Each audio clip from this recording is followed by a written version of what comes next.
about to get underway. So for play-by-play, we will send it to the right, and Grant will have the call.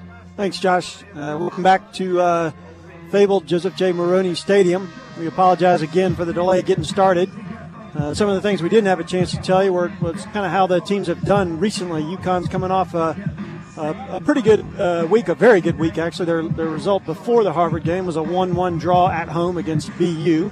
But then they exploded, as Josh mentioned, for 6 goals in a 6-0 win against Harvard. And that game came on last Friday, September 14th.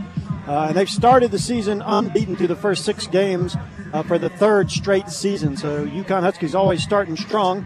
BC, on the other hand, not quite as fortunate. They got thrashed by Maryland 4-0 and had a draw with Virginia Tech, as Josh mentioned, in the first half. But Virginia Tech was also reduced to 10 men after a while, so it was a disappointing performance for BC in a couple of ACC contests. So hopefully the UConn Huskies can keep that streak going tonight here in the second half. We'll see how they come out and start. BC will have the kickoff going right to left in maroon. UConn defending the other end, going left to right. And we're about a minute away from kickoff. Both teams lined up, ball set at midfield. UConn, after BC, will have an extremely tough schedule, take on St. John's at home, and then they will travel to Yale, who took them all the way to overtime last year, followed by Notre Dame, and then at Georgetown and Marquette. So that is a tough start to Big East play for the Huskies after today. In the back for UConn, Andre Blake, of course, in goal. Wasserman on the right, Campbell and Sanchez in the middle. Flo Leo gets another start in the second half as the left back midfield. Foshive, Bradley, defensive mids. Alvarez attacking mid. Besso on the right. And Jope on the left. Mamadou back up top. Ball to Mamadou in the attacking third of the field. Broken up by Ryan Dunn for the BC Eagles. He clears the ball down the near touchline, chased down by Sergio Campbell. Campbell collects the ball, dribbles it a little bit too far out of bounds. It'll be an Eagles throw in right in front of their bench. They're attacking half of the field near touchline. Isaac Taylor with the throw, finds Rugg up top. Rugg collects, finds Jason Abbott, the Irish international. He finds Taylor on the overlap. Taylor drops it back to Abbott, still in their attacking half, about 30 yards from goal.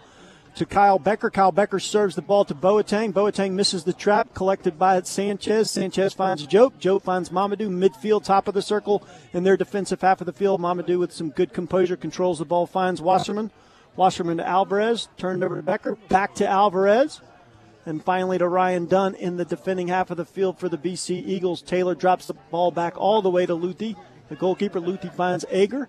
Ager finds Colin Murphy in the midfield. He's dribbling forward, serves a long ball looking for Rugg in the attacking half of the field for BC, but it goes out of bounds, far touchline. Throw in UConn. Flo Leo takes the throw. Drops it to Sanchez. Sanchez back to Leo. Leo with a kind of a dangerous ball to Campbell. Campbell now, we're on the near touchline. Campbell finds Wasserman. Wasserman drops it back to Campbell. UConn maintains possession. BC a low-pressure defending, not chasing the Huskies. The Huskies able to possess.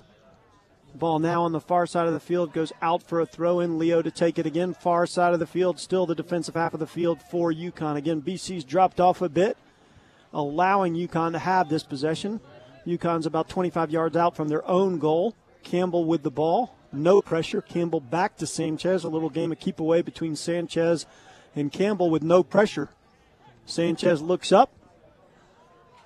Finds Bradley. Bradley looking for Jope through. Jope's got the ball. He's got a cross in the box. Wasserman came up from his right back position, took a shot, and blocked very well by Ryan Dunn for BC.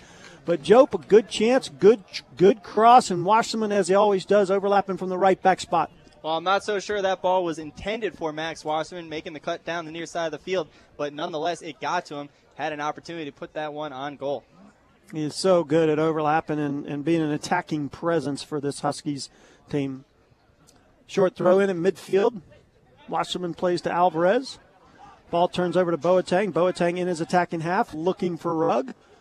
Broken up by Bradley. Bradley is so good at doing the small things to keep possession for UConn. The ball with Blake. Blake out short to Sanchez.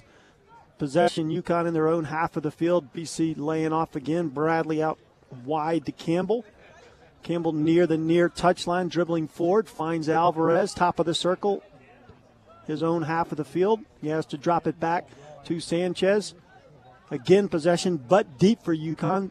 Alvarez has to come all the way back 25 yards away from goal to get possession of the ball. He finds Campbell. Campbell looking. And a turnover, an errant pass and a turnover. Fortunately, Foshive is there to win the ball. Clears it up high. Ball now in possession of the Eagles in their own half of the field. Top of the circle, center of the field. Ball to Ryan Dunn, the center back. He plays to Isaac Taylor, the left back. He looks up, broken up by Besso. Falls to Jason Abbott at midfield, near side of the field. Taylor into Boateng. Boateng back to Taylor.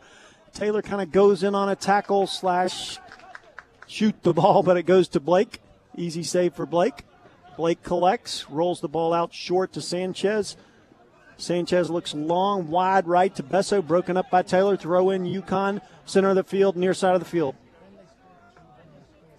Wasserman short to Besso. Besso looking long for Alvarez, who's gone through, and he's there, but Luthioff is lying well, top of the box, collects the ball before Alvarez can get there. Alvarez did everything he can there, made a nice run. Good job by Luthi being aggressive and coming out for that ball. Yeah, he's been good off his line so far. Ball dropped back to midfield. It looks like we have a throw in for the Eagles. Isaac Taylor steps up right in front of his own bench, near side of the field, throws it short to Boateng. Boateng to Taylor.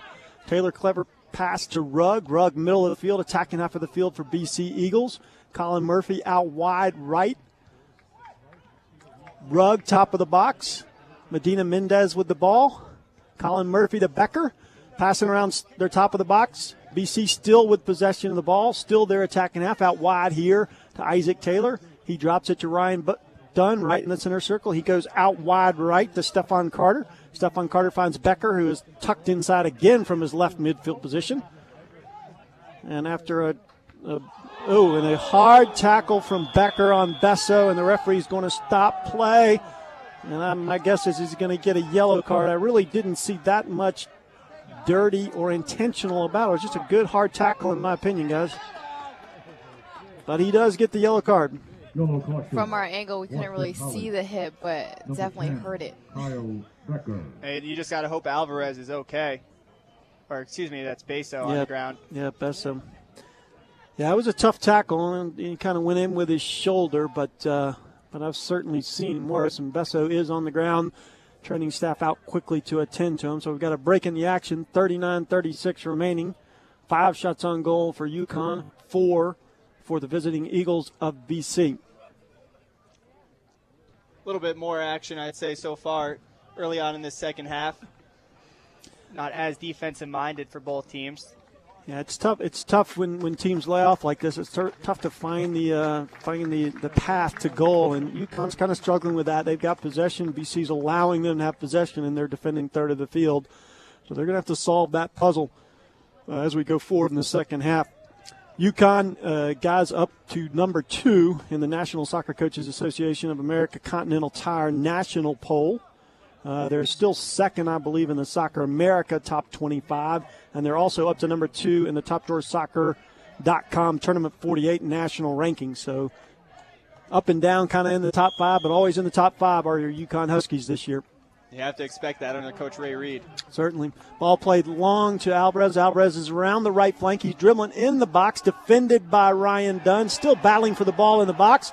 Comes to Foshive. Foshive tries to get across, deflected off of Ager. Be a corner kick for UConn near side of the field. Ager reached out with his hand and almost looked like he touched that ball. Would have been a handball in the box or a penalty kick, but instead it'll be the first corner of the day for either team. It looked like that might have been Joe Belling. A short corner goes to Alvarez. Alvarez back to Besso. Besso broken up a little bit, but he maintained possession. Corner of the box attacking half of the field. Back to Alvarez. They are triple team, Besso and Alvarez, but they keep possession of it. And I tell you, two guys you'd want to have on the ball in that situation would be Besso and Alvarez with that kind of skill. Ball is ultimately laid back to Luthi. Luthi has a long clear, goes towards midfield. Sanchez is there to break it up before it gets to Rugg. Jope finds a ball to Leo. Back in their attacking half of the field now, 10 yards inside their own half of the field is UConn. UConn maintains possession. BC again laying off. Finds Foshive at midfield, coming towards the near side of the field now. He lays it back to Campbell. Campbell with no pressure, basically standing still. Finds Bradley in the middle of the field, and there's some